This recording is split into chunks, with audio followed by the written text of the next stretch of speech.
Hello, everyone, and welcome back to Super English Talks. I'm your host, Jara, and I'm so happy to have you here today. If this is your first time listening, welcome to our community. You didn't find this podcast by accident. You're here because you want to learn, to grow, and to become a better version of yourself. And guess what? You're not alone on this journey. We're all learning together, one step at a time. On this podcast, we share educational and inspiring content every single day because we truly believe that knowledge, when shared with love, can make a big difference in people's lives. So, if you're ready to learn something new, feel inspired, and believe in your own potential, then stay with us, subscribe, and let's grow together, one day at a time. Today's topic, procrastination. Today, we're going to talk about something that everyone experiences, no matter who they are. It's something that often feels like a quiet battle inside our minds, a little voice that says, "Do it later." Yes, we're talking about procrastination. At first, procrastination might seem like simple laziness. But actually, it's not that simple. It's something much deeper. A habit, a feeling, even a kind of mental struggle that can stop us from reaching our goals. When we procrastinate, we often delay things that are important to us, things that could move our lives forward. We might say, "I'll do it tomorrow," but deep down, we know that tomorrow might turn into next week, and next week might turn into never. What is procrastination really? Let's understand what procrastination truly means. It's the act of delaying something you plan to do, even when you know that delaying it might cause problems later. The important word here is voluntary, meaning it's a choice. We decide, consciously or unconsciously, to put something off. But why do we make that choice? Often, it's not because we're lazy. It's because we're feeling uncomfortable emotions, maybe fear, stress, doubt, or even perfectionism. Sometimes we're afraid we won't do the task perfectly, so we avoid starting it at all. Other times, we just feel overwhelmed, so our brain chooses the easiest way out by doing something else, something that feels more pleasant in the moment. Laziness versus procrastination. It's important to know the difference between laziness and procrastination. Laziness means that you simply don't want to do something, and you're okay with not doing it. For example, you might decide to rest on the sofa all day because you feel tired and just want to relax. You don't feel bad about it. Procrastination, however, feels different. It usually comes with a sense of guilt or stress. You know you should be doing something, but you're not. And even though you're doing something else, like watching TV, scrolling on your phone, or cleaning your room, part of your mind keeps thinking about the thing you're avoiding. Imagine two people looking at a sink full of dirty dishes. The first person says, "I'll leave them. I don't care right now." They feel fine about it. That's laziness. The second person says, "I really should wash these." But instead, they walk away to watch TV and start to feel a little guilty. That's procrastination, when your actions and your intentions don't match. Why do we procrastinate? There are many reasons why people procrastinate. Fear of failure. We worry that we won't do a good job, so we delay starting. Perfectionism. We want things to be perfect, and that pressure makes it hard to begin. Feeling overwhelmed. The task seems too big or too hard, so we freeze. Lack of motivation. Sometimes we don't see the immediate reward, so our brain looks for something easier. Poor time management. We underestimate how long things will take. How can we overcome it? The good news is that procrastination isn't permanent.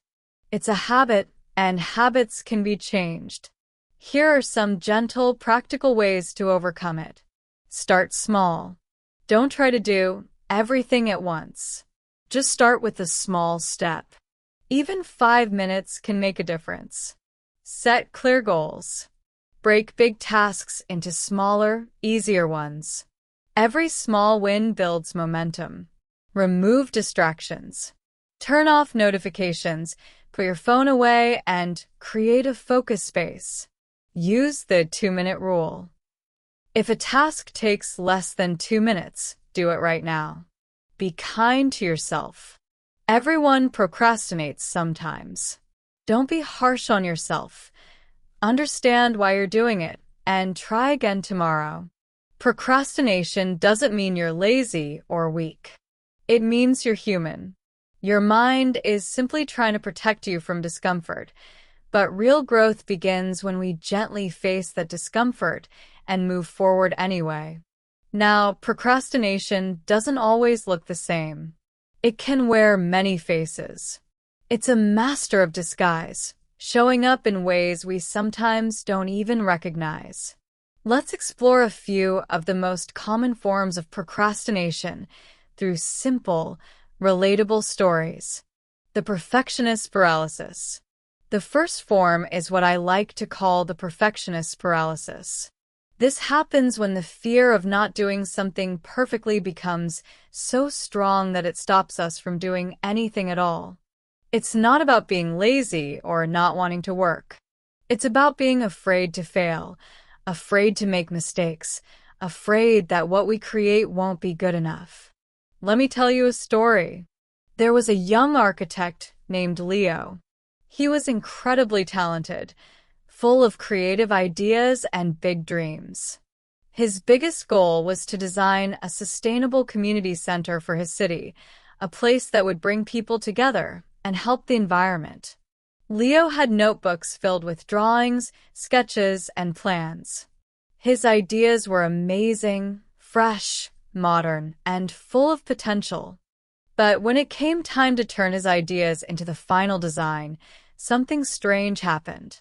He couldn't move forward. He spent weeks trying to perfect every single line on his blueprints. He'd research endlessly, trying to find the absolute best materials, the best methods, the best everything. His desk was spotless. His folders were neatly labeled. His computer files were organized to perfection. But the project, the one thing that mattered most, remained unfinished. Leo was trapped by his own high expectations. He wanted his work to be perfect, but that very desire stopped him from finishing anything. He was paralyzed by the fear of imperfection. And, this happens a lot, not only to architects, artists, or professionals, but also to English learners.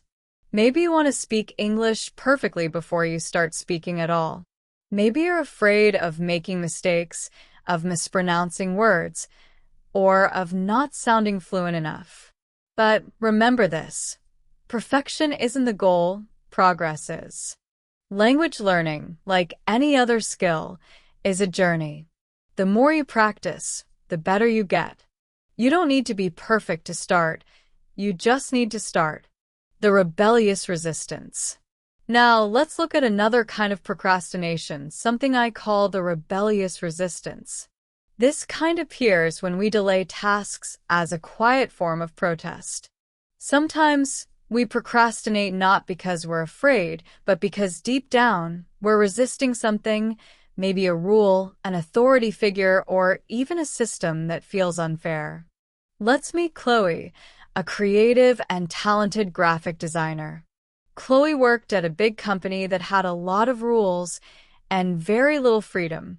Her boss, Mr. Henderson, was known for being a micromanager, someone who constantly checked on everything and didn't allow much creativity. One day, Chloe was given an important project. She had to design the visuals for a new product launch. It was a big opportunity, but there was one problem. Her boss gave her strict, boring, and uninspired guidelines. Chloe felt trapped. She wanted to design something beautiful, something original, but the rules were suffocating her creativity. So what did she do? Instead of starting the project, she began doing everything except the project. She cleaned her inbox. She organized her files. She spent hours creating personal art that had nothing to do with work. Days went by. The deadline got closer. And even though she knew she should be working, she couldn't bring herself to start. There was a strange satisfaction in her delay, a quiet, hidden feeling of rebellion. She wasn't saying no out loud, but her actions were saying it for her. Her procrastination became a silent protest, a way of saying, I don't like how I'm being treated. Sometimes when we feel controlled, restricted, or unheard, our minds fight back in subtle ways. And procrastination becomes one of them. The fear of failure freeze. Finally, there's another very common type, the fear of failure freeze. This happens when we want something deeply, but the fear of failing is so strong that we can't even begin. We tell ourselves, what if I try and it doesn't work? Or, what if people laugh at me? So instead of taking the risk, we do nothing because doing nothing feels safer than trying and failing. But here's the truth. Failure is part of learning. Every successful person you know has failed, not once, but many times.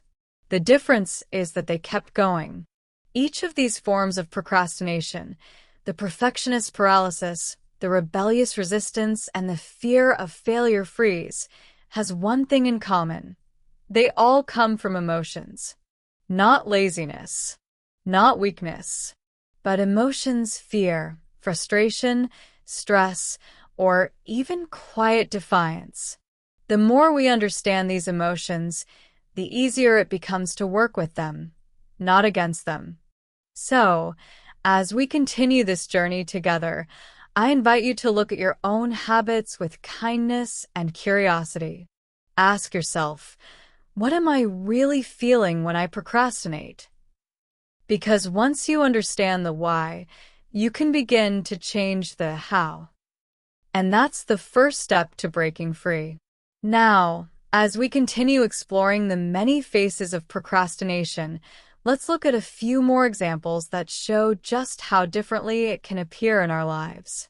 Procrastination isn't always about laziness. Sometimes it's about fear. And sometimes it's even about success. The fear of failure freeze. Meet Samir.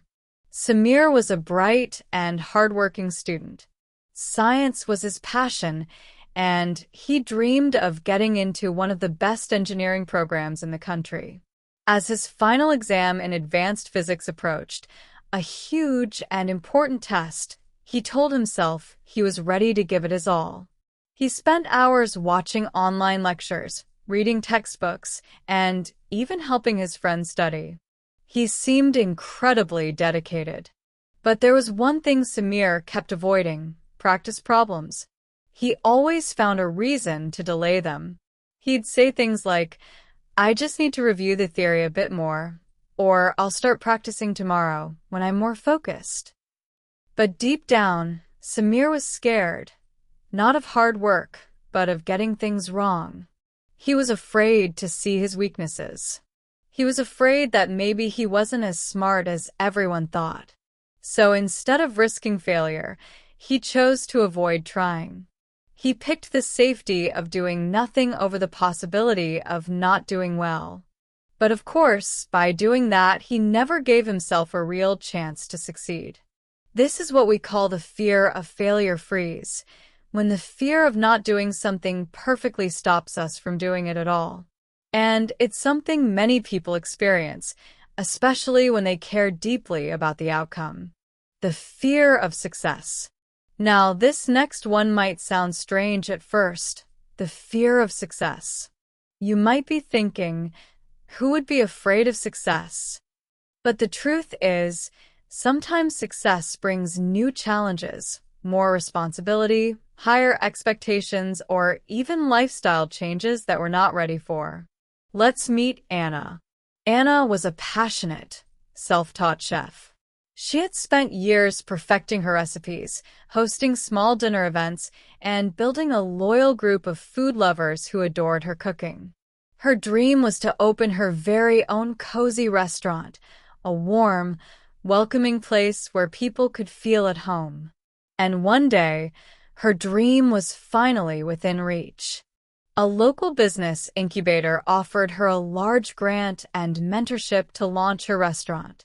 She had everything she needed: money, guidance, and even a perfect location ready for her. But then something surprising happened. Instead of moving forward, Anna began to delay. The paperwork started to pile up. She ignored calls from her mentor. And the restaurant space, that beautiful spot she had fallen in love with, sat empty. Why? Because deep down, Anna was afraid, not of failing, but of what success would bring. She imagined long work hours, constant stress, pressure from the public, and less time for her family. Her dreams suddenly looked scary. So she did what many of us do when we feel overwhelmed. She waited. She hesitated. And she almost lost the opportunity that she had worked so hard to earn. This is the paradox of procrastination. Sometimes we don't fear failure. We fear the change that comes with success. The last-minute thrill seeker. And then there's another type of procrastinator, the last-minute thrill seeker. This is the person who says, "I work best under pressure." Maybe you know someone like this, or maybe you're this person. Let's talk about David. David was a talented software developer, smart, quick, and creative. But he had one big habit. He always did everything at the very last moment. Deadlines? He met them, But barely. he would stay up all night, surviving on coffee, typing furiously until minutes before the submission. His colleagues were amazed at how he always managed to pull it off just in time. But what they didn't see were the sleepless nights, the stress, and the mistakes that sometimes slipped through because of the rush. Over time, David's brain learned to connect pressure with productivity. He got used to the rush of adrenaline that came with last-minute work. It made him feel alive, even powerful. But this cycle was exhausting and unsustainable. It caused anxiety, burnout, and inconsistent performance. Yes, sometimes the last-minute push can get things done, but it rarely produces your best work, and it often leaves you emotionally drained. Why we procrastinate? So, why do we get caught in these patterns? Why do smart, capable, hardworking people like Samir, Anna, and David fall into these traps? The roots of procrastination lie deep in our psychology. One of the biggest reasons is emotional regulation. Procrastination isn't really about time management. It's about managing emotions. When a task makes us feel anxious, bored, insecure, or overwhelmed, our brain tries to protect us from those uncomfortable feelings. It looks for an escape, something that feels better right now. That's why, instead of writing that report or studying that difficult chapter, we reach for our phones. We check Instagram. We scroll, watch, or text, because those activities give us a small hit of pleasure and relief. But that relief is temporary. Soon, guilt and stress return, and the task still waits for us. It's a short-term escape that turns into a long-term problem. The role of self-regulation. Another big reason for procrastination is lack of self-regulation, or in simple words, poor impulse control. Our brains are wired to seek immediate gratification. We want rewards now, not later. That's why it's so much easier to watch one more video than to start that difficult essay. The brain says, "This feels good right now, let's stay here." Understanding this doesn't mean we're weak. It means we're human. Our job isn't to fight our brain, it's to train it gently. We can do that by creating small habits that make action easier and by rewarding progress, not perfection. So whether you're a perfectionist like Leo, a rebel like Chloe, a worried student like Samir, a hesitant dreamer like Anna, or a last-minute hero like David, remember, procrastination isn't your enemy. It's a message. It's your mind's way of saying, something here feels uncomfortable. Once you understand that message, once you identify the fear, stress, or resistance behind your delay, you can begin to take gentle, consistent steps forward. And that's how true growth begins, not in perfection, not in pressure, but in understanding yourself and choosing progress over paralysis. So let's look a little deeper into why we procrastinate. Sometimes it's not because we're lazy or unmotivated. It's because of how our brain reacts to pleasure, pressure, and uncertainty. The battle between the present self and the future self. Think about this. The instant pleasure of scrolling through social media often feels far more tempting than sitting down to finish a long, difficult report. Watching a funny video or chatting with a friend gives your brain a quick hit of dopamine, that feel-good chemical. But the reward for completing a big task, that sense of pride and relief, doesn't come until much later. This is the constant battle between your present self and your future self. Your present self wants comfort right now. It says, let's relax for a bit. We'll do it later. But your future self is quietly saying, please don't. I want to feel accomplished tomorrow. And most of the time, the present self wins. Because pleasure now feels stronger than success later. That's the tricky part. Procrastination is our brain choosing short-term comfort over long-term satisfaction. Vague goals and feeling overwhelmed. Another big reason we procrastinate is when our goals are too vague or too big. If a task feels unclear or too large, it can paralyze us. We don't know where to begin, so we end up not starting at all. Imagine someone telling you, learn English perfectly. That's a massive, overwhelming goal. It feels impossible to measure or achieve. Now compare that to a smaller, specific goal. Practice 5 new English words today. That feels simple, achievable, manageable. The smaller the step, the easier it is to take action. So often, procrastination isn't about the task itself. It's about the way we see the task. If it looks huge and scary, our brain says, too hard, let's delay it. The belief that I'm not ready. Sometimes we procrastinate because we truly believe we don't have the skills or the right tools to begin. Maybe you tell yourself, my English isn't good enough to practice speaking yet. So you avoid speaking practice altogether. But here's the truth. You get better by starting, not by waiting until you feel ready.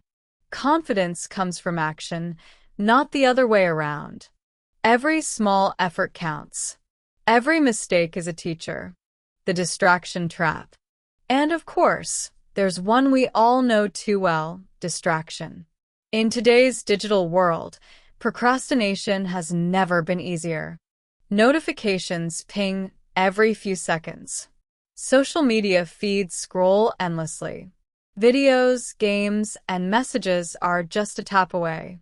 Our attention is constantly being pulled in every direction. Think about your smartphone for a moment. How often do you pick it up just for a second, only to realize 20 minutes have disappeared? That's not just you, it's by design.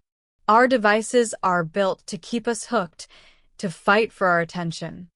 Every time we give in to that little buzz or notification, we reinforce a habit, a pattern of choosing immediate comfort over meaningful progress. The planning fallacy.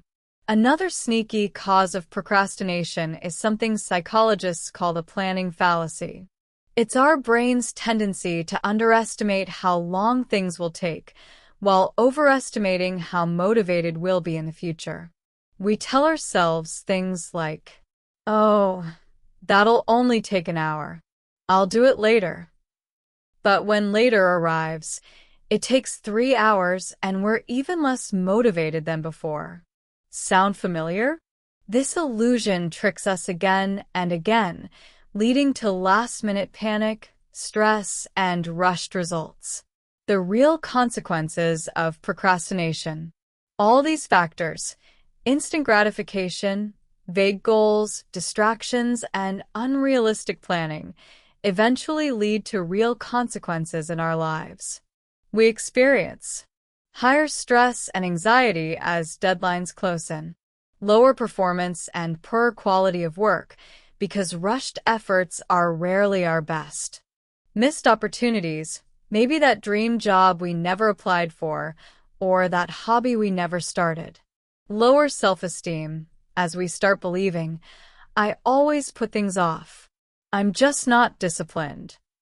And once we start believing that, it becomes a self-fulfilling prophecy, meaning the more we think we're bad at getting things done, the more likely we are to keep avoiding things. Procrastination can even affect our relationships through forgotten promises, missed events, or lack of presence. It casts a long, heavy shadow over many parts of our lives, our work, our goals, our confidence, and even our happiness. A moment to reflect. Wow, that's a lot to unpack, isn't it?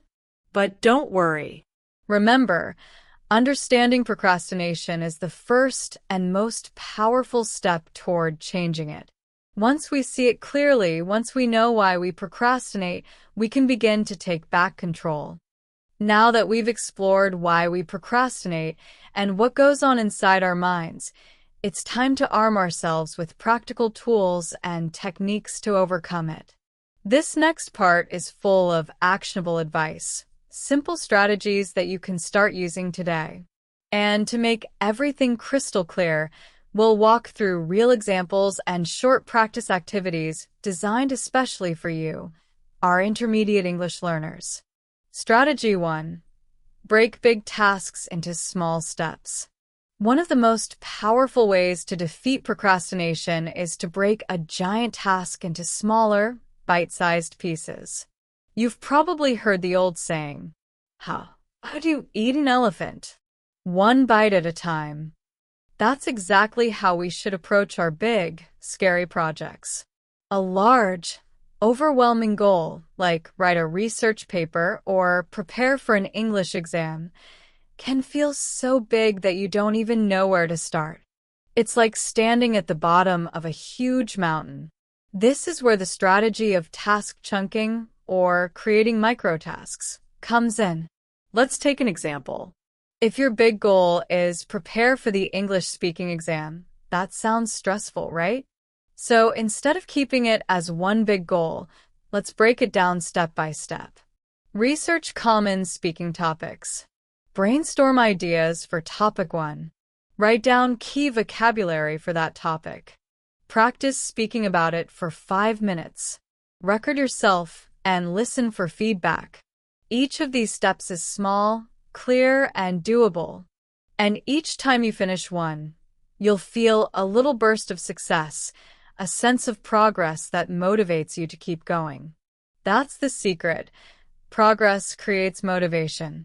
Every small step you take builds momentum, just like climbing a ladder, one rung at a time. Mini practice.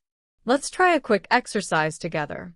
Imagine your big task is organize my digital photos. That sounds overwhelming, doesn't it? Now, think of 3 small, manageable steps you could take. Take a few seconds to imagine them. Maybe you thought of things like create main folders for each year, 2020, 2021, 2022, and so on. Move just the photos from January 2024 into their folder. Delete only the blurry or duplicate photos from last month. See how much easier and less intimidating that feels? The phrase less intimidating means less frightening or less stressful, And when something feels less intimidating, it's easier to start. That's the magic of breaking things down. Strategy 2. The 2-minute rule. A brilliant extension of this idea is the 2-minute rule, made famous by productivity expert David Allen in his book Getting Things Done. The rule is simple. If a task will take less than 2 minutes to do it immediately. Don't write it on your to-do list. Don't tell yourself you'll do it later. Just get it done now. Examples? Sending that quick email. Washing that single dirty dish in the sink. Replying to a short message. Putting away the book you just finished reading. These tiny actions might seem unimportant, but they have a powerful effect. They build momentum, keep your space organized, and prevent little tasks from piling up into a big, overwhelming mess. The more you handle small tasks right away, the lighter your mental load becomes. You'll have fewer unfinished things floating around in your mind, and that reduces mental clutter and stress. It's truly surprising how many small, delayed tasks can create a huge sense of pressure when they add up. Story: Emily, the marathon writer. Let me share a story with you. The story of Emily, the marathon writer. Emily had always dreamed of writing a novel, a big, beautiful story that had been living in her imagination for years. But every time she sat down at her laptop, she froze. She would stare at the blank screen and think, "This is too much. I don't even know where to begin." She felt completely overwhelmed by the size of the project. Then one day, Emily heard about something called the 1-paragraph-a-day challenge. The idea was simple. Write just 1 paragraph a day, no matter how short, no matter how imperfect. It sounded manageable, so she gave it a try. Some days, the words flowed easily, and she wrote much more than a paragraph. Other days, she was tired and busy, but she still wrote at least 1 paragraph. Slowly but surely, her pages began to grow. And after 1 year, Emily had a complete first draft of her novel. It wasn't perfect, no first draft ever is, but it was finished. And finishing it gave her an incredible sense of pride and confidence. Her story reminds us of a simple truth. Small steps, taken consistently, lead to big results. Takeaway. So, whether you're organizing photos, studying for an exam, or chasing a dream like writing a novel, remember this. You don't need to do everything today. You just need to start small, because starting small is the key to starting it all. Every little action you take is a victory over procrastination. Up next, we'll explore more powerful strategies, including how to beat distractions, stay focused, and reward yourself the smart way. Stay tuned, and let's keep building your focus, your confidence, and your English skills one small, meaningful step at a time. Imagine that, a whole novel born from just 1 paragraph a day. Amazing, isn't it? It shows us that small actions, when done consistently, can create something truly incredible. Now, let's move to the next big question. How do we start when we really don't feel like starting?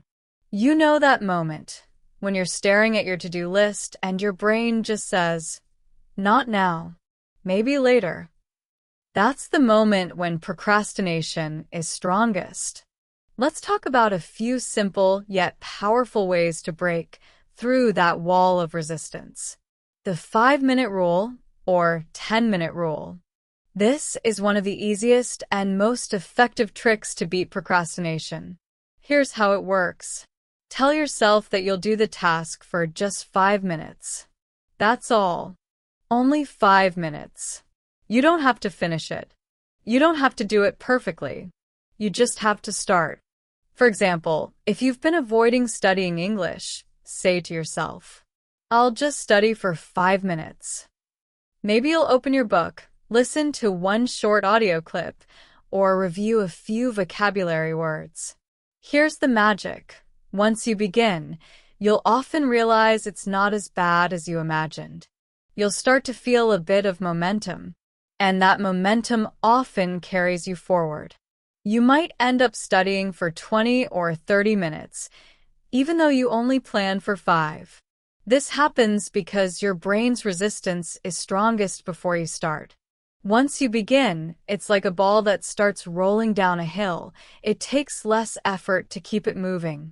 So the next time you feel stuck or unmotivated, don't say, "I'll do it later." Say, "I'll just do it for 5 minutes." You'll be amazed how often 5 minutes turns into something much more. They eat the frog strategy. Now, let's talk about another famous idea, eat the frog. Sounds strange, right? But it comes from a great quote by the writer Mark Twain, who said, "If it's your job to eat a frog, it's best to do it first thing in the morning. And if it's your job to eat 2 frogs, eat the biggest one first." Of course, he didn't mean real frogs. He meant that if you have something difficult or unpleasant to do, something you don't want to do, then do that task first. That's your frog. It might be something like writing a report you've been avoiding, making a difficult phone call, doing your accounting homework, or even practicing English speaking if you feel nervous about it. When you do that hard thing first, you feel an immediate sense of relief and power. It's like saying, "I did the hardest part. Now the rest of the day is easy." Let's look at an example. Mark was a university student who hated his accounting homework. Every day, he told himself, "I'll do it tonight." But by the evening, he was tired, distracted, and stressed. He'd end up rushing through it or not doing it at all. Then one day, Mark decided to try the eat the frog method. He set his alarm a bit earlier and told himself, "I'll do my accounting homework first thing in the morning, just for 30 minutes. At first, it was tough, but soon he noticed something amazing. Once he finished that hard task in the morning, he felt lighter, like a huge weight was gone. He was proud of himself, and the rest of his day felt calm and productive. He realized that doing the most difficult thing early gave him a mental victory, a small win that shaped his entire day. So remember, if you eat your frog early, your day will taste much better. Prepare your environment. Now let's talk about something people often forget, your environment. Sometimes procrastination doesn't come from laziness or fear. It comes from friction, little obstacles that make starting harder. Friction can be simple things like, your desk is messy. You can't find your notebook. Your phone keeps buzzing with notifications. These tiny distractions make it easy to say, "I'll do it later." So, how do we remove friction? We prepare our environment in advance. If you plan to exercise in the morning, lay out your workout clothes the night before. If you want to study, clear your desk so it's neat and ready. Close all unnecessary tabs on your computer. Put your phone on silent or in another room. And if you're studying English, prepare your books, notebook, pens, and even your water bottle the night before. That way, when it's time to start, everything is ready. No excuses, no searching, no distractions. You're setting yourself up for success, making it easy to begin and hard to avoid. Quick practice prompt. Let's try a little reflection exercise. Think of one task you've been putting off, something you know you should do. Now, imagine applying one of the strategies we just discussed. Would you use the 5-minute rule and promise to do it for just 5 minutes? Or would you eat the frog and tackle it first thing tomorrow morning? Say it out loud right now, as if you're making a promise to yourself. Tomorrow, I will use the 5-minute rule for ____________. Or Tomorrow, I will eat the frog by ____________. You'll be surprised how powerful saying it out loud can be. Time blocking, mastering your schedule.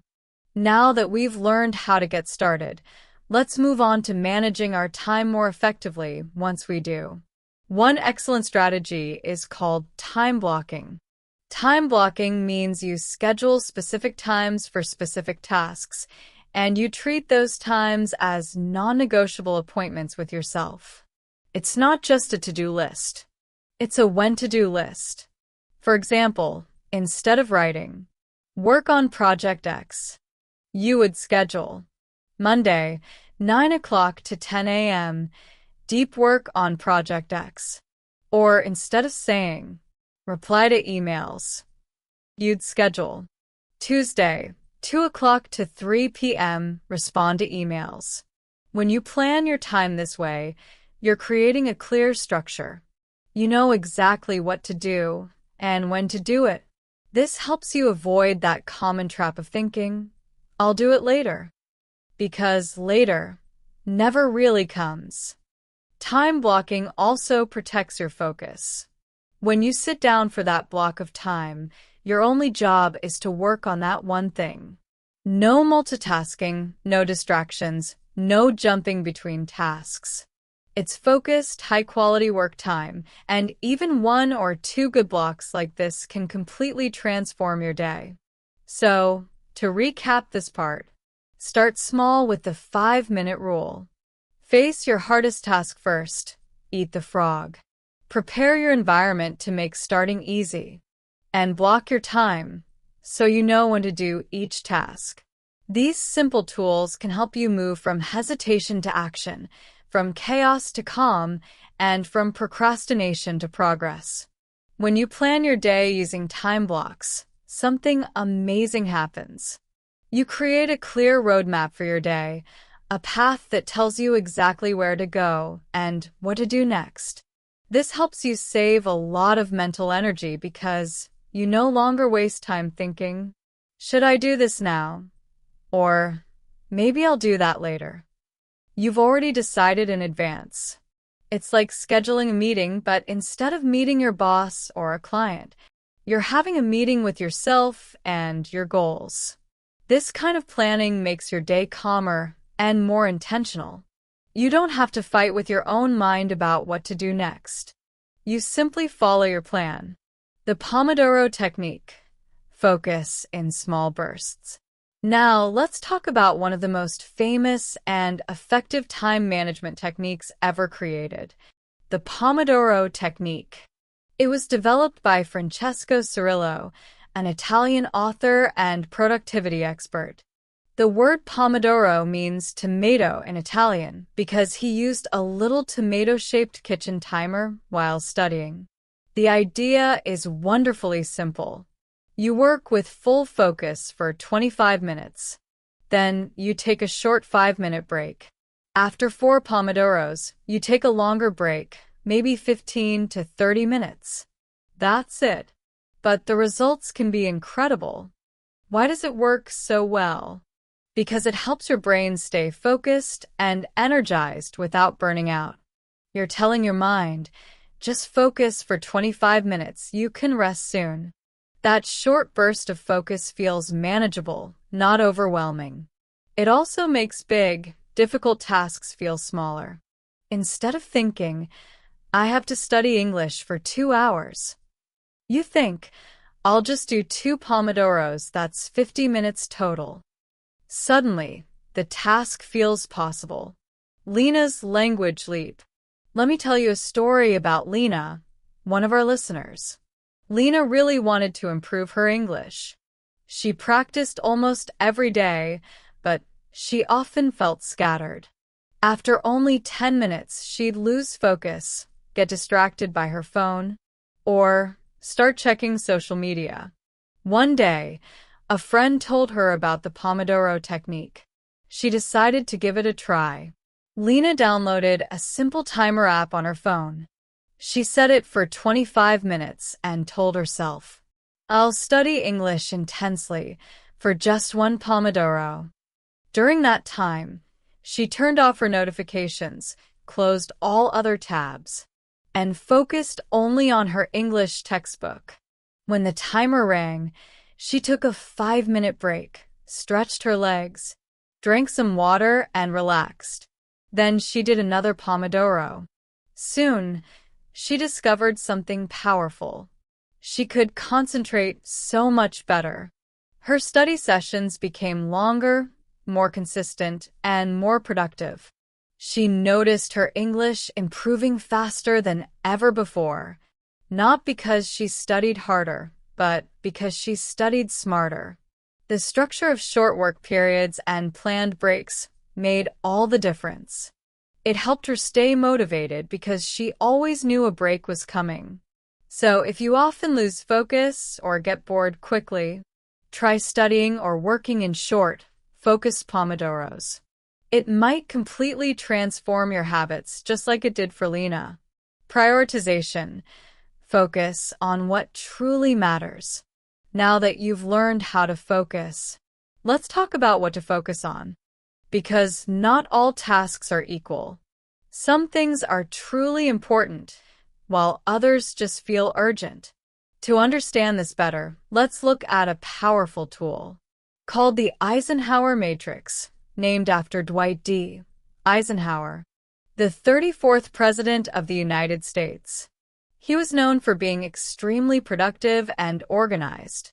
He once said, "What is important is seldom urgent, and what is urgent is seldom important." Let's break down his idea in a very simple way. Imagine a big square divided into 4 smaller boxes, or quadrants. Each box represents a different kind of task. Quadrant 1. Urgent and important. These are your emergency tasks, the things that cannot wait. They have immediate deadlines or serious consequences. Examples include a project that's due tomorrow, a last-minute work crisis, a broken pipe that's flooding your kitchen. These tasks are like fires. They're burning right now, and you need to put them out immediately. So you do these first.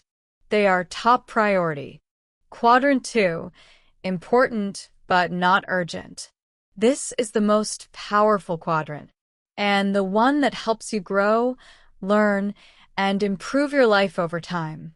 These are activities that don't have a deadline, but they bring you long-term success and happiness. For example, exercising regularly, learning English every day, planning your goals for the next month, spending quality time with family. These tasks help you build a better future. But because they're not urgent, we often delay them. That's where procrastination hides. So instead of waiting until they become urgent, you should schedule them. Make time in your week to focus on them deliberately. These are the seeds you plant today for your future success. Quadrant 3. Urgent but not important. This one is tricky. These tasks feel urgent. Someone might be asking for them now, but they don't really move your goals forward. For example, some emails that need quick replies, meetings that don't really require your presence, requests from others that interrupt your main work. They feel pressing because they're time-sensitive, but they often don't add real value to your day. So what do you do with these? You try to delegate them, meaning, if possible, let someone else handle them. Or you limit how much time you give to them. Ask yourself, does this really help me achieve my goals? Or am I just reacting to someone else's urgency? That simple question can help you protect your time and focus. Quadrant 4. Not urgent and not important. Finally, we have the last box, the time wasters. These are activities that neither matter nor need to be done soon. They give short-term pleasure, but don't help your growth. Things like endless scrolling through social media, watching random videos for hours, gossiping or checking messages again and again. We all do these sometimes, and that's okay. Everyone needs rest and fun. But if you spend too much time here, you'll often feel like your days are full, but not meaningful. So, try to be aware of how much time you give to these distractions. Relaxation is good, but balance is key. The Eisenhower matrix helps you make smart choices. It's like a map that shows you where your time should go. Remember, urgent tasks scream for your attention. Important tasks quietly build your future. Focus more on the quiet, important ones, and your life will slowly but surely transform. Now that you understand how to organize your time and prioritize your tasks, let's look at what happens inside your mind, because your mindset is just as important as your methods. Even with the best techniques in the world, you'll still struggle to take action if your motivation feels low. So, how can we strengthen that motivation? Let's explore a few simple but powerful ways. Step 1. Delegate or minimize the unimportant.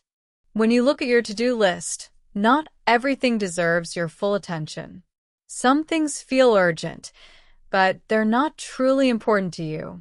Whenever you notice these kinds of tasks, maybe unnecessary emails, extra meetings, or chores that someone else could do, ask yourself this simple question. Does this really need my attention right now? Or can someone else handle it? If the answer is no, try to delegate it. Let someone else take care of it. And if you can't delegate, at least limit the time you spend on it. Give it a short window, say 10 or 15 minutes, and move on. Remember, your time and focus are precious. Save them for what truly matters. Step 2. Eliminate what doesn't add value. Now, there's a fourth category in the Eisenhower matrix: the tasks that are not urgent and not important. These are your true time wasters. The little distractions that sneak into your day and steal your energy.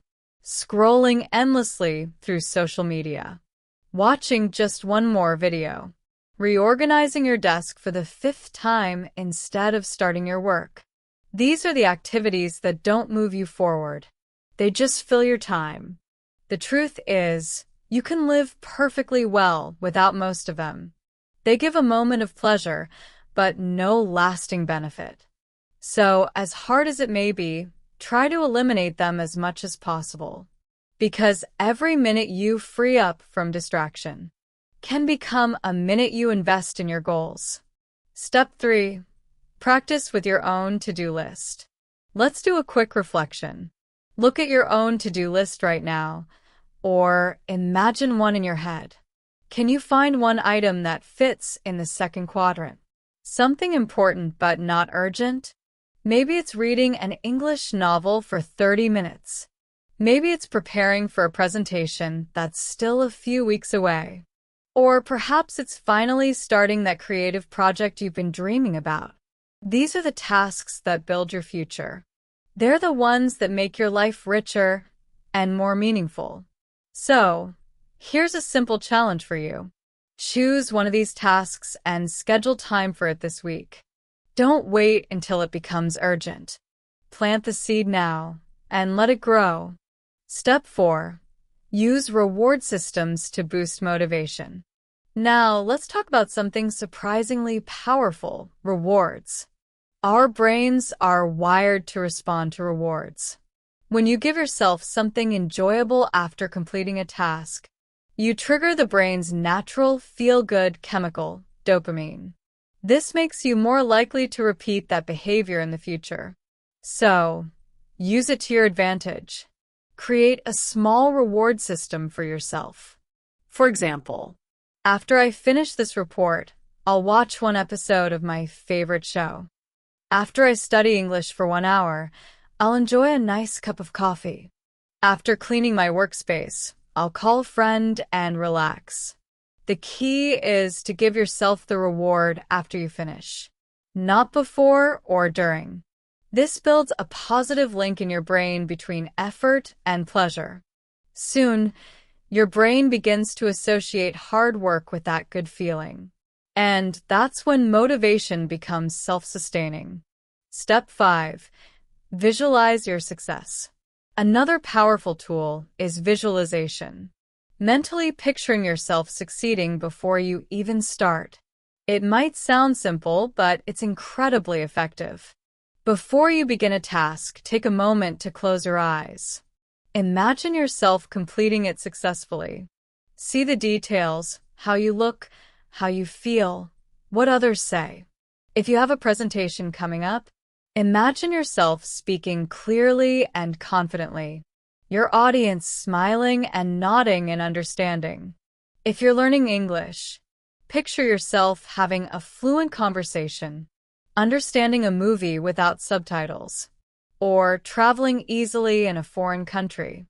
This kind of mental rehearsal strengthens your confidence and reduces the fear that often fuels procrastination. It's like walking through the performance in your mind before stepping onto the real stage. Step 6. Practice self-compassion. Finally, and most importantly, be kind to yourself. Procrastination doesn't mean you're lazy, weak, or broken. It's a deeply ingrained habit, a way your brain tries to protect you from discomfort or fear. So, instead of criticizing yourself, instead of saying, "I'm so lazy," or "I'll never change," Try saying this. "I'm learning to do better. I'm making progress, one small step at a time." Self-criticism only adds more pressure and shame, which makes procrastination even stronger. But self-compassion does the opposite. It calms your nervous system. It gives you the courage to try again tomorrow.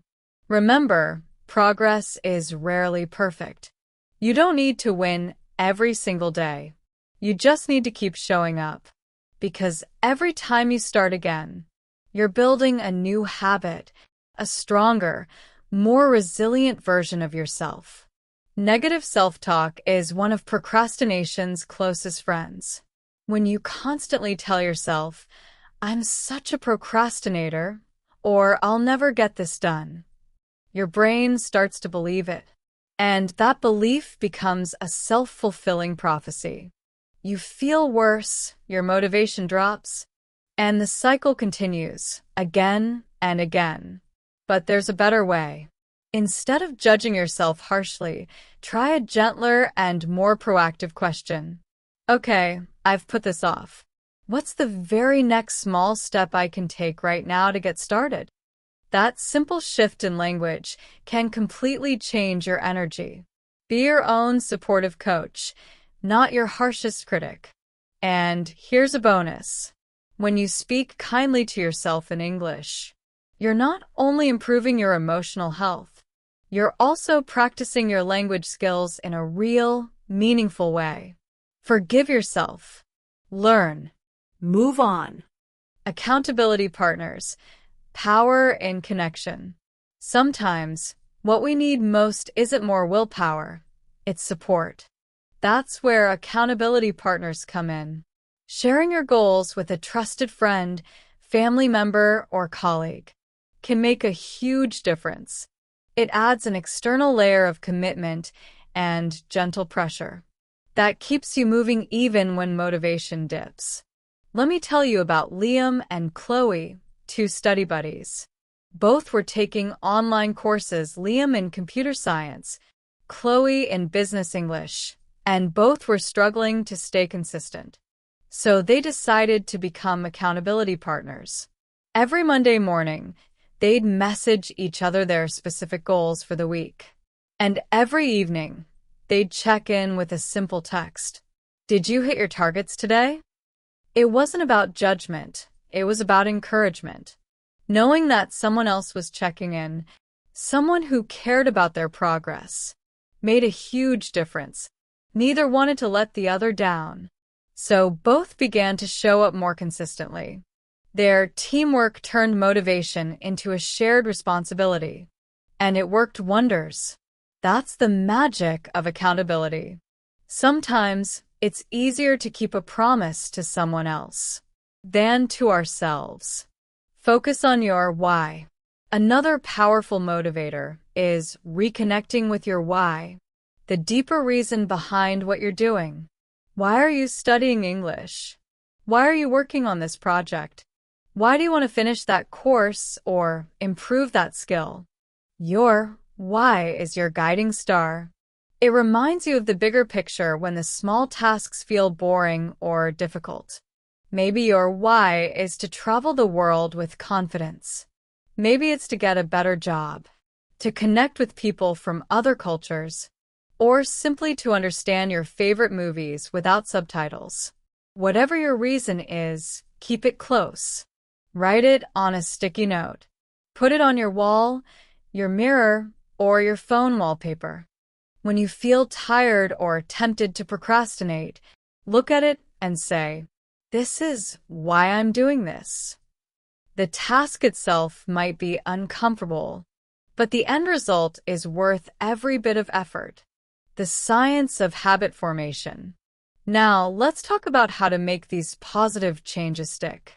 Because knowing what to do is one thing, making it automatic is another. This is where the science of habits comes in. Charles Duhigg, in his best-selling book The Power of Habit, explains something called the habit loop. It has 3 parts. Cue or trigger, the signal that starts the behavior. Routine, the action or behavior itself. Reward, the positive outcome that reinforces the behavior. Let's break it down. The cue could be anything. Seeing a messy desk, hearing your phone buzz, or noticing it's 9 a.m. and time to start work. The routine is what you do next.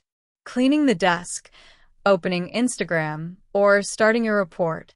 The reward is how you feel afterward. A sense of calm, a quick hit of pleasure, or relief from stress. Once your brain learns that a cue leads to a reward, it starts craving that routine again. That's how habits are formed, good or bad. Rewriting the habit loop. To overcome procrastination, you don't just need to stop the old habit. You need to replace it with a new one. First, identify your procrastination cues. Ask yourself, what usually triggers me to put things off? Is it seeing a difficult email? Feeling tired or overwhelmed? Or maybe sitting down to work without a clear plan? Once you know your cues, you can change your routine. The middle part of the loop. Here's what an old procrastination loop might look like. Cue. A difficult task appears. Routine. Check phone or scroll social media. Reward. Temporary distraction and relief. Now let's rewrite it. Cue. A difficult task appears. Routine. Apply the 5-minute rule or break it into microtasks. Reward. A sense of accomplishment. Reduced anxiety. Actual progress. By changing the routine, you still get a reward. But now it's one that builds confidence instead of guilt. Over time, this new pattern becomes automatic. That's the beauty of habits. They start working for you instead of against you. Be patient with the process. Remember, building new habits takes time. You won't transform overnight, and that's perfectly okay. You don't need to try every single strategy at once. Experiment. Notice what works for you. Be patient and flexible. Some days you'll feel unstoppable, and some days you'll struggle. That's normal. The goal isn't perfection. The goal is consistency. Each small effort compounds, just like drops of water filling a bucket. Eventually, that bucket overflows, and you realize how far you've come. This new routine, this new, more productive way of doing things, needs to be practiced again and again until it becomes almost automatic. That's how habits are built, through small, consistent repetition. Think of it like learning English. The first time you try a new word, it feels strange on your tongue. But the more you say it, the more natural it becomes. Eventually, you don't even think about it, it just flows. The same principle applies to breaking procrastination. You train your brain little by little, one small action at a time. Design your environment for success. Here's something powerful to remember. Your environment shapes your behavior, often more than willpower does. So, if you want to make success easier, you need to design your surroundings to support your goals. That means making the good behaviors easier and the unhelpful behaviors harder. If your phone constantly distracts you, try putting it in another room during study or work time. You can also use apps that block distracting websites or social media. For set periods of time, even 30 or 60 minutes can make a big difference. If you need your computer for work, close all unnecessary tabs before you begin. That small step can dramatically increase your focus. And for moments of deep concentration, consider working completely offline for short bursts. No notifications, no messages, no pings. Just you and your task. You can even schedule your social media time, instead of letting it interrupt your day. When you know you have a set time to enjoy it later, you can focus now and enjoy later guilt-free. Imagine this. You're trying to learn English, but your favorite game is open on another tab. It's a constant temptation. So, what's the smart move? Close the game, remove the temptation, and make the productive choice the easier one. Sarah's digital detox. Let me tell you a short story about Sarah, a content creator who loved watching online videos.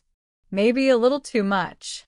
Every time she sat down to work, her fingers would automatically type YouTube. Before she knew it, an hour would pass, sometimes two. One day, she decided to take control.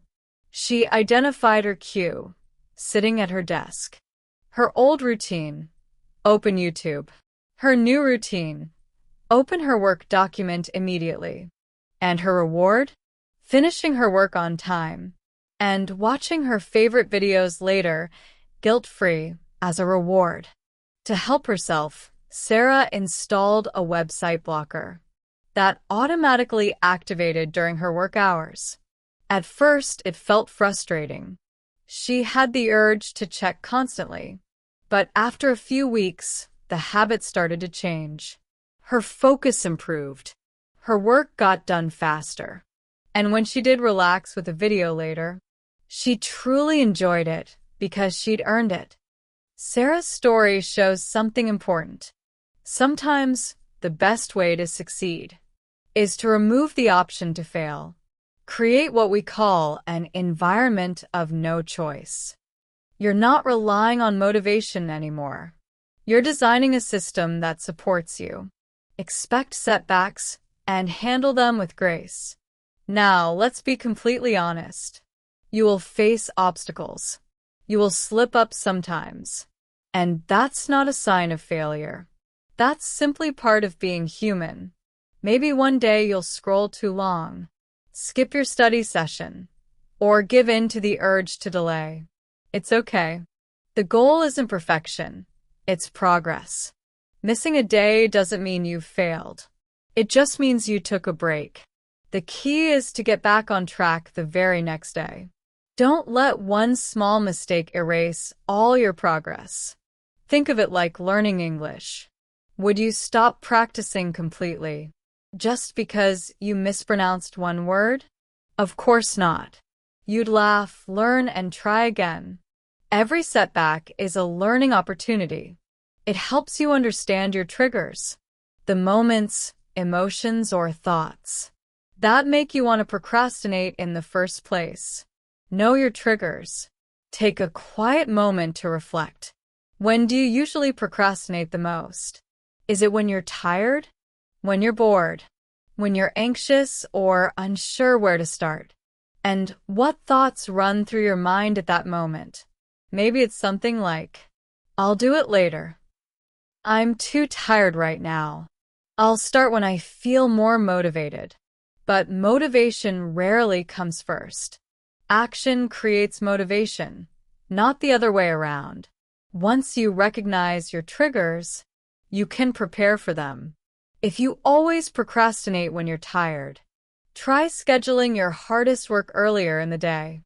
If you delay because a task feels boring, use music, timers, or small rewards to make it more enjoyable. If anxiety holds you back, remind yourself, you don't need to finish. You just need to start for 5 minutes. By knowing yourself, your moods, your patterns, your triggers, you take back control. The big picture. Remember, breaking procrastination is not about becoming perfect overnight. It's about becoming more aware, more intentional, and more consistent. You don't need giant leaps, just small, steady steps forward.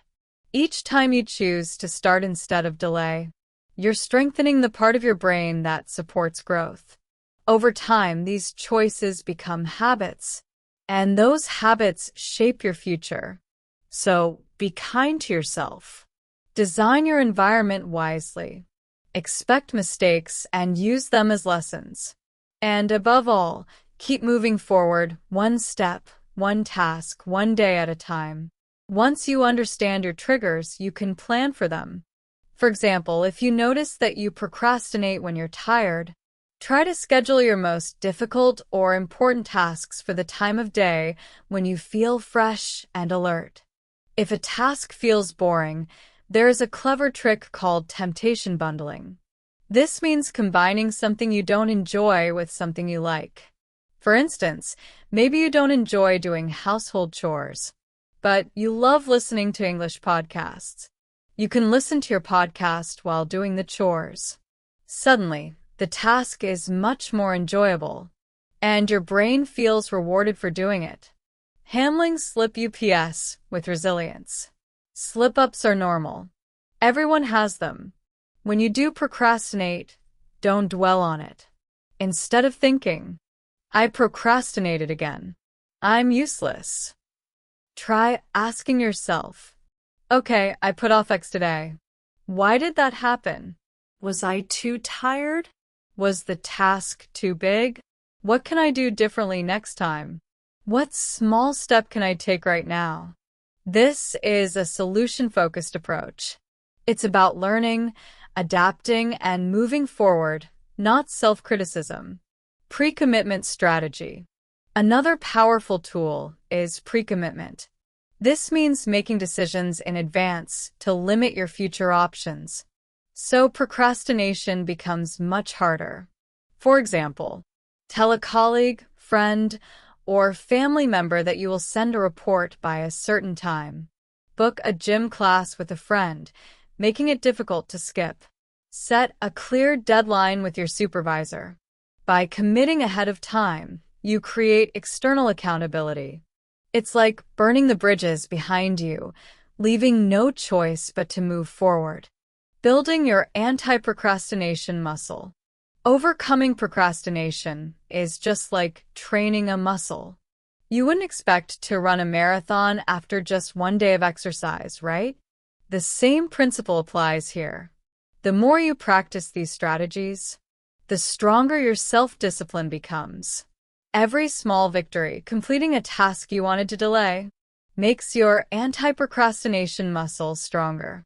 Over time, resisting the urge to procrastinate will feel easier, and taking action will become almost automatic.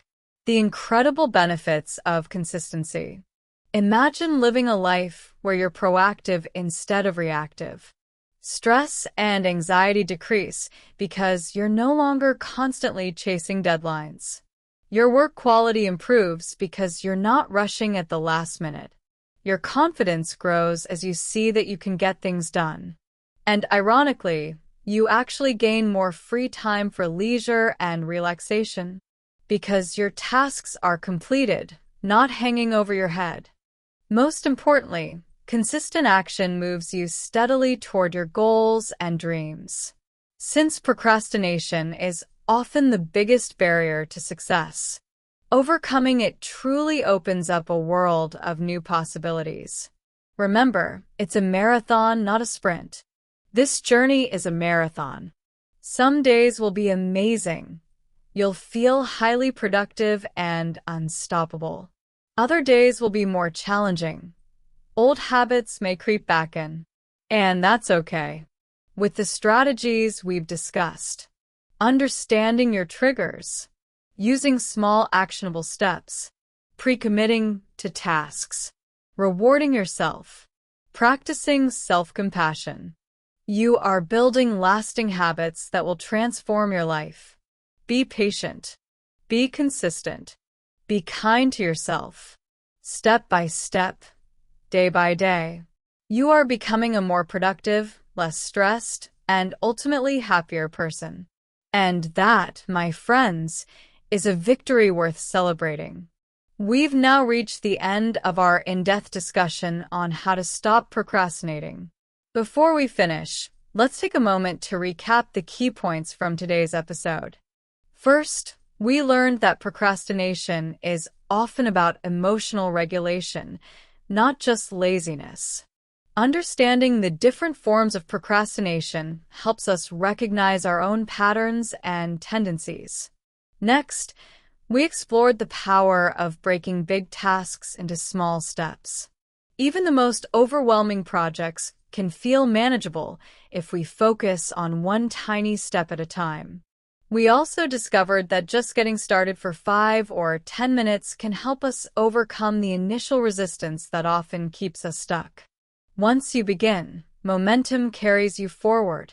We talked about time management techniques like time blocking and the Pomodoro technique.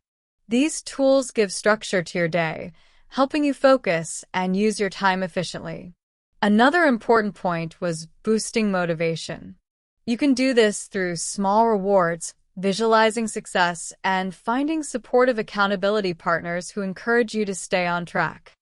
We emphasize the importance of building lasting habits. This means noticing your procrastination cues, changing your routines, and repeating new behaviors until they become natural. Finally, we highlighted the role of self-compassion. Learning from setbacks is normal. Progress matters more than perfection. Being kind to yourself is a key part of staying consistent and growing over time. Remember, overcoming procrastination is a journey, not a destination. It's about developing positive habits, increasing self-awareness, and gradually taking control of your time and energy. Every small step counts. Each time you start a task, even for just a few minutes, you are strengthening your anti-procrastination muscle. Over time, this leads to major benefits in your studies, work, relationships, and personal well-being. Imagine the feeling of accomplishment, the reduction in stress, and the boost in confidence that comes from consistently completing tasks. These are the rewards of taking action, step by step. For all of you learning English, these strategies are also a great way to practice your language skills. Read about these ideas in English, listen to podcasts like this one carefully, and try explaining what you've learned to a friend in English. Use the new words and phrases you've picked up. The more you connect English to real-life challenges, the faster your language skills will grow naturally. Your challenge this week. Here's a simple challenge for you. Pick just one strategy we discussed today. It could be the 5-minute rule, breaking a big task into smaller steps, or even using a reward to motivate yourself. Choose one task you've been putting off and commit to trying your chosen strategy on it. Observe what happens. Notice how it feels to take action instead of delaying. Even small efforts are major wins. We'd love to hear about your experiences. Share what you tried and how it worked. Your story might inspire another listener to take their first step forward. You can connect with us by subscribing to our YouTube channel or leaving a comment under this video. Thank you so much for joining me today on Super English Talks. I'm Jara, and until next time, remember to keep learning, keep growing, and keep taking those important, proactive steps forward. You are capable of amazing things, step by step, day by day. Goodbye for now, and see you in the next episode.